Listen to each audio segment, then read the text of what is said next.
विघ्नहर्ता श्री गणेश, श्री गणेश, श्री गणेश। इंद्रदेव कामदेव के साथ उसी गुफा की ओर बढ़ रहे थे जहां महादेव समाधि में लीन थे, और संयोगवश वहां एकमात्र माता पार्वती ही महादेव की सेवा हेतु उपस्थित थी।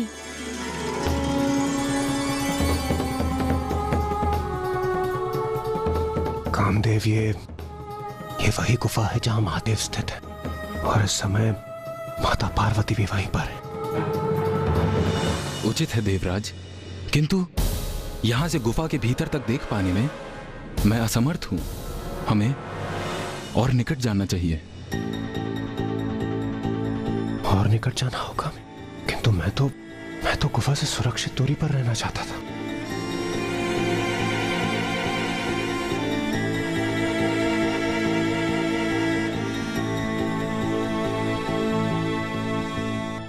क्या हुआ देवराज? हाँ, कुछ नहीं कामदेव। कामदेव, आप तो अपने बाणों से लक्ष्य साधने में निपुण हैं। आप बेकार में चिंता कर रहे हैं। आप यहीं से अपने बाण चलाइए ना। देवराज, मैं कोई धनुर्धारी योद्धा नहीं हूं। मैं अपने बाणों का लक्ष्य साधकर प्रेम और अनुराग जागृत करता हूं। इसलिए अनिवार्य यह है कि मेरे बाण जिस पर लक्षित हों उस पर मेरी दृष्टि अवश्य होनी चाहिए। महादेव पर दृष्टि साधे बिना मैं अपना बाण नहीं चला सकता। चलिए, आइए देवराज। कामदेव, आप उचित कह रहे हैं, किंतु मेरा वहां जाने का क्या औचित्य है? इसलिए आप ही जाइए। मैं यहां स्थित रहकर सचेत रहूंगा और इस स्थान की रक्षा करूंगा। मैं मुझे महादेव के समक्ष भेजकर कदाचित देवराज स्वयं सुरक्षित रहना चाहते हैं।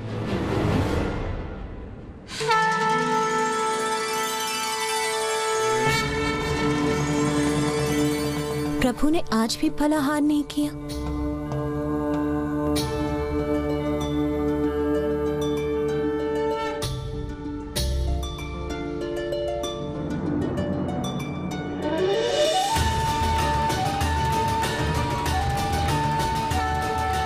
प्रभु, आज पुनः मुझे अपनी सेवा का सौभाग्य देकर मुझे कृतार्थ करने के लिए आपको कोटि कोटि धन्यवाद। किंतु अब मेरा अपने निवास लौटने का समय आ गया है। कल प्रातः मैं पुनः यहाँ उपस्थित होंगी। ये मत भूलिए देवराज कि आपके अनुरोध पर मैं यहाँ देवताओं की समस्या का समाधान ही करने आया हूँ। इसलिए आप इस कार्य में मेरे साथ भागीदार हैं, तो फिर मैं वहाँ अकेला क्यों जाऊँ? यदि आप कुछ और कर नहीं सकते तो मेरे साथ वहां चल तो सकते हैं ना? उचित है फिर चलिए। और विलंब क्यों, बढ़िए आगे।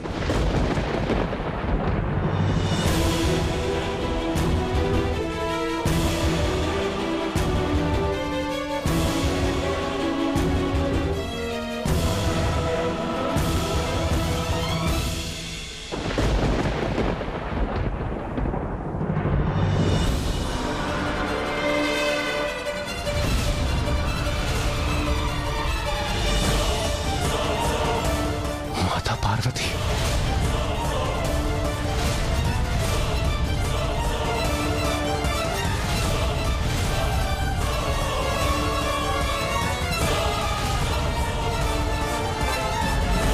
माता पार्वती ने हमें देख लिया तो अनर्थ हो जाएगा देवराज। हाँ कामदेव, हमें शीघ्र कुछ करना होगा, अन्यथा माता हमें अवश्य देख लेंगी।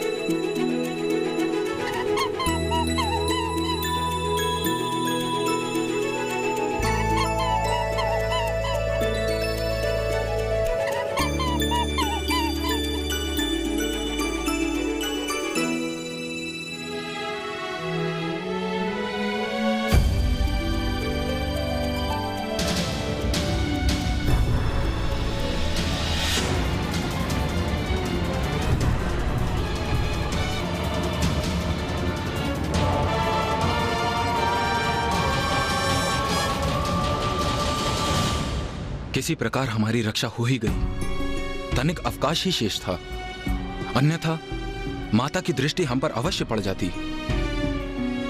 अब सब उचित है। चलिए देवराज, अब हमें यहां से लौटना चाहिए।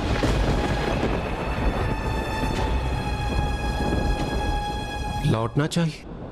किंतु क्यों? कामदेव, हम यहाँ एक महत्वपूर्ण कार्य करने आए हैं। जब तक हम उसे पूर्ण नहीं करते हम यहाँ से नहीं जाएंगे।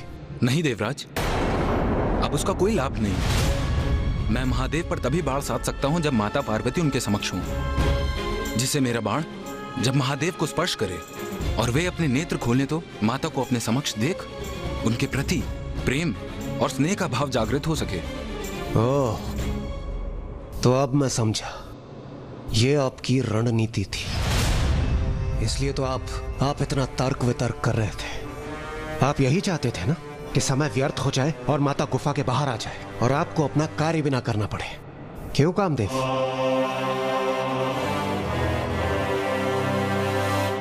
ये तो उचित युक्ति अपनाई कामदेव ने। विलंब कर अनर्थ होने से रोक दिया उन्होंने।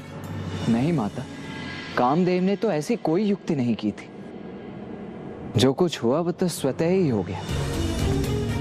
ऐसी कोई योजना नहीं बनाई थी उन्होंने। ये तो नियति ही थी कि माता उसी समय गुफा से बाहर आ गई। किंतु जो होने वाला होता है वो होकर ही रहता है। नियति को तो कोई भी टाल नहीं सकता। अर्थात ब्राह्मण देवता। नाथ, देवी पार्वती एक और दिवस पूर्ण निष्ठा से महादेव की सेवा कर लौट गई हैं। प्रिय, हमें धीरज नहीं खोना चाहिए। जो भी होगा उचित होगा, दिव्य योजना के अनुसार ही होगा। देवी पार्वती तो कल पुनः लौटेंगी, इसलिए हमारा प्रतीक्षा करना ही उचित होगा। ब्रह्मदेव तो पुनः ध्यान में चले गए। यही उचित अवसर होगा उनकी दृष्टि से बचकर योजना को क्रियान्वित करने का। किंतु इंद्रदेव कहाँ हैं? वहां है इंद्रदेव, कामदेव के साथ। किंतु महादेव पर कामदेव का बाण लक्षित हो, उसके स्थान पर ये दोनों एक दूसरे पर कठोर शब्दों के बाणों के वार कर रहे हैं। बस देवराज, बहुत हुआ। सर्वप्रथम आपने निवास स्थान पर आकर मुझ पर कर्तव्य ना निभाने का दोष लगाया और अब अकारण विलंब करने का दोष लगा रहे हैं।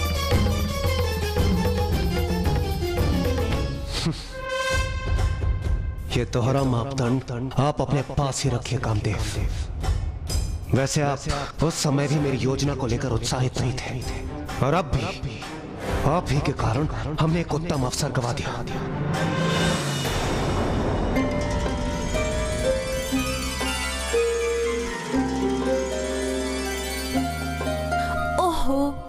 मैंने शेष रहे बासी फलों की टोकरी तो गुफा में ही छोड़ दी, कहीं उससे दुर्गंध न उत्पन्न हो।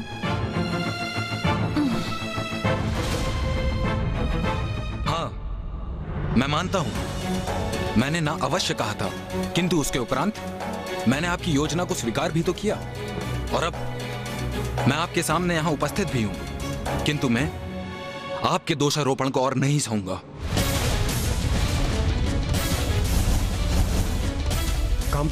कामदेव रुकिए।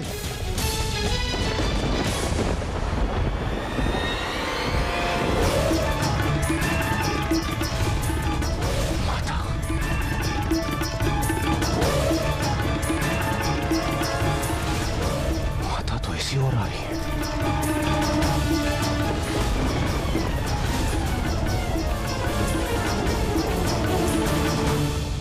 कामदेव, आइए, शीघ्रता कीजिए।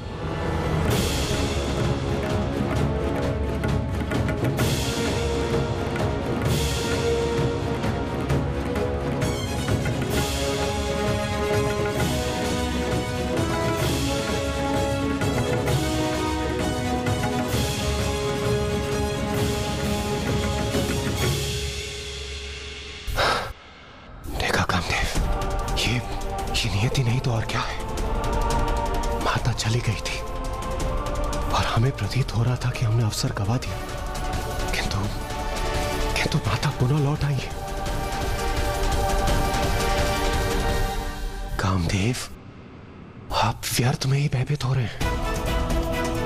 देखिए, ये स्पष्ट है, जो मेरी योजना है वही नियति की भी योजना है, इसलिए आप आश्वस्त रहिए। हम जो कुछ भी कर रहे हैं सर्वथा वही उचित है। देखिए, माता भी गुफा में है, आप जाइए। देखिए, हमें नियति ने एक और अतिरिक्त अवसर दिया है, इसे गंवाना उचित नहीं होगा कामदेव।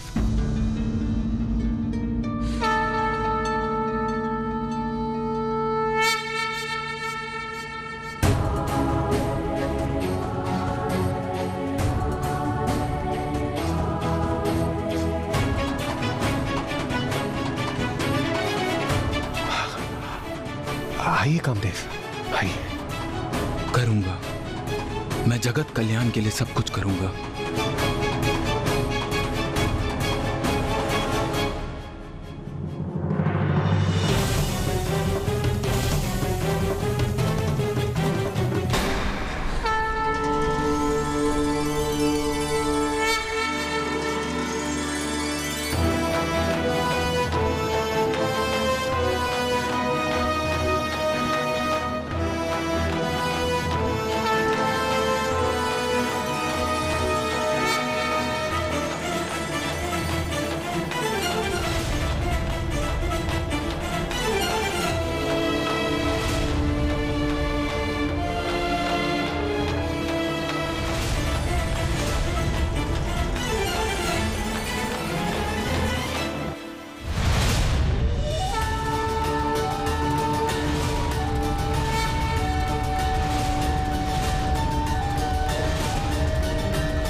मुझे क्षमा करें महादेव, देवराज इंद्र का आदेश है, इसलिए मैं ऐसा करने पे विवश हूँ।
नाथ, मेरे पिता के यहाँ यज्ञ का आयोजन है, हमें वहाँ जाना चाहिए।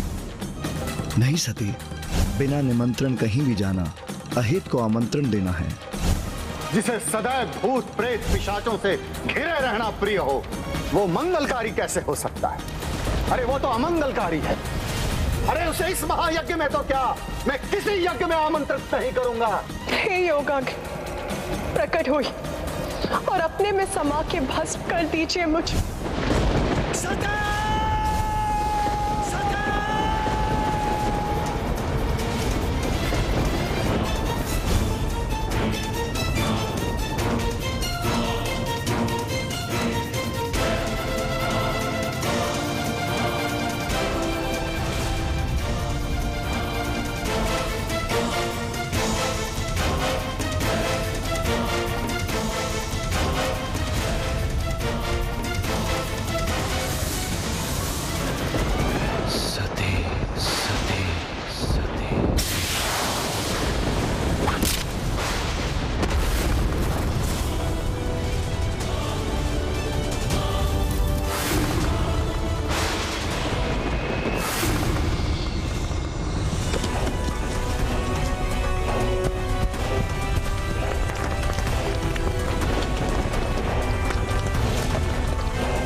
अनर्थ, घोर अनर्थ किया है कामदेव ने।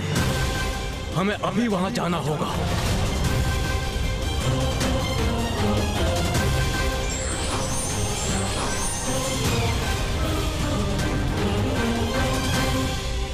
स्वामी, मुझे ऐसा प्रतीत हो रहा है कि सर्वनाश होने वाला है।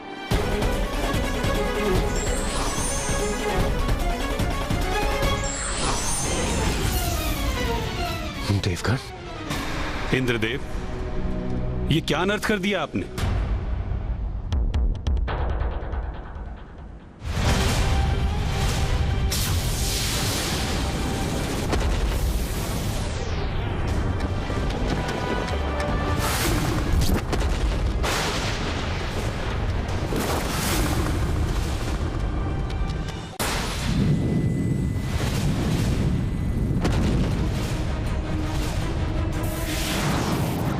क्षमा करें महादेव, मैं विवश था।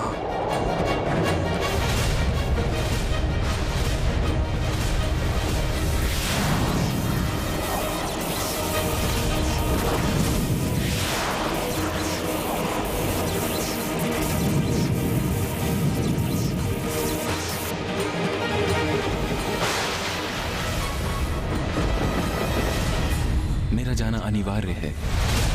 स्वामी, आपने मेरी मांग को सुहाग के चिन्ह सिंदूर से सुशोभित नहीं किया।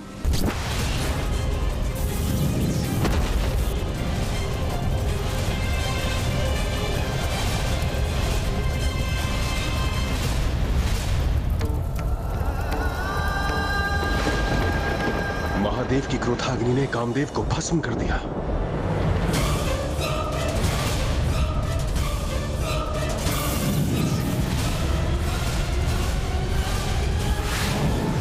क्रोधाग्नि तो अब हमारी ओर बढ़ रही है। बच्चे देवगणों,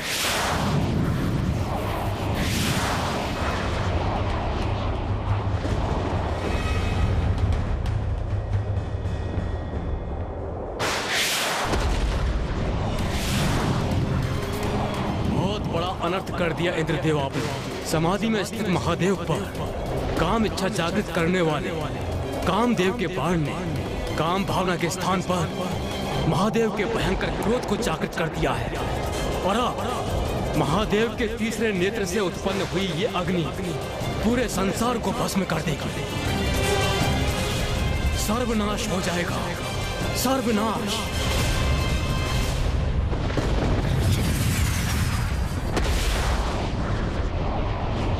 ये कैसा अनर्थ हो गया है? अब कोई भी शेष नहीं रहेगा क्या? महादेव की क्रोधाग्नि से हमारी रक्षा कैसे होगी?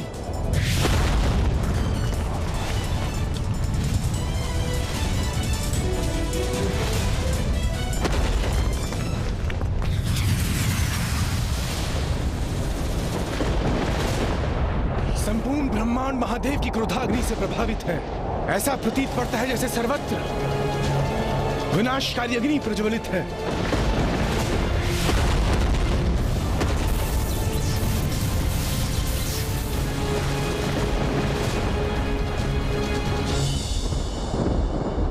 मुझसे बहुत बड़ी भूल हो गई। नारायण, कृपा कर कुछ कीजिए, अन्यथा इस सृष्टि का विनाश हो जाएगा, कुछ भी नहीं बचेगा। इंद्रदेव, महादेव की क्रोधाग्नि एक प्रचंड शक्ति है जिसे रोक पाना मेरे लिए अथवा ब्रह्मदेव के लिए भी असंभव है।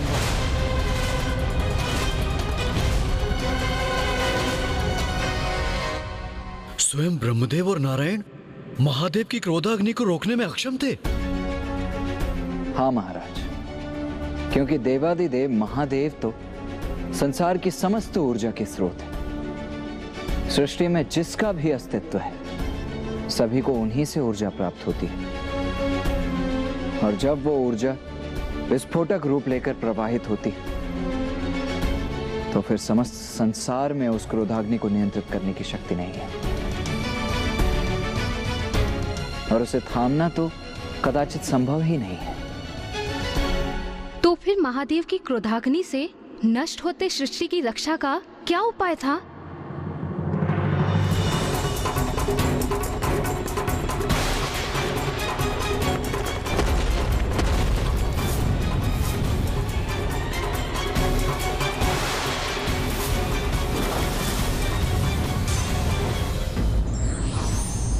हमें किसी प्रकार का कदम उठाने के पूर्व उसके परिणाम का भी आकलन अवश्य करना चाहिए, अन्यथा दंड का भागी बन सकते हैं। For more updates, subscribe to our channel, click the show links and enjoy watching the videos.